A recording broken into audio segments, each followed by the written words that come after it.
Tonight, lawmakers in Central Georgia want more transparency when it comes to beef labels, especially grass-fed. House Agriculture Committee Chair Robert Dickey says shoppers deserve to know what they're buying. When you see the label grass-fed beef at the store, it may not mean what you think.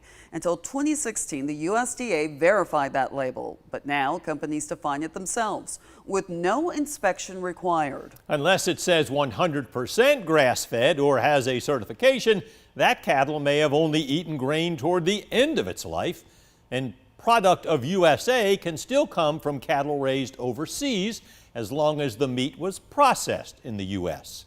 For many shoppers with health concerns, it is important to know what they're paying for. Ellie Milliken went to a Central Georgia cattle farm to see how grass-fed stacks up with grain-fed.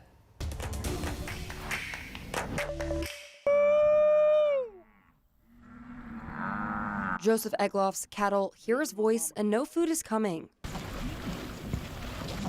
A farmer from a farmer's family raised on grass-fed beef cattle. Moved to Georgia, working at Georgia Pacific until 2011. Then renting a farm and starting his journey to Rocking Chair Ranch. Grass-fed beef takes a little longer to finish.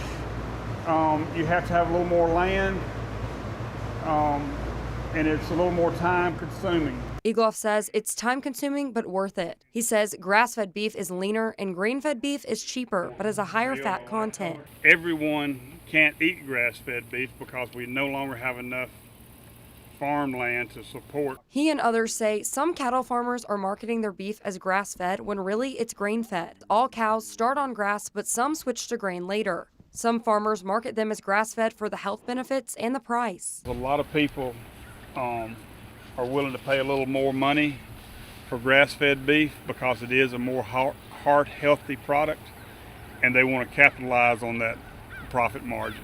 Representative Robert Dickey agrees. He says the state should track whether cattle are actually fed grass or grains. He wants to introduce a bill to require that. We just want to make sure consumers have truth in labeling on what they're buying. Dickey wants the processors and beef farmers to expand and says a paper trail on how the animals graze could help. In Central Georgia, Ellie Milliken, 13 WMAZ News.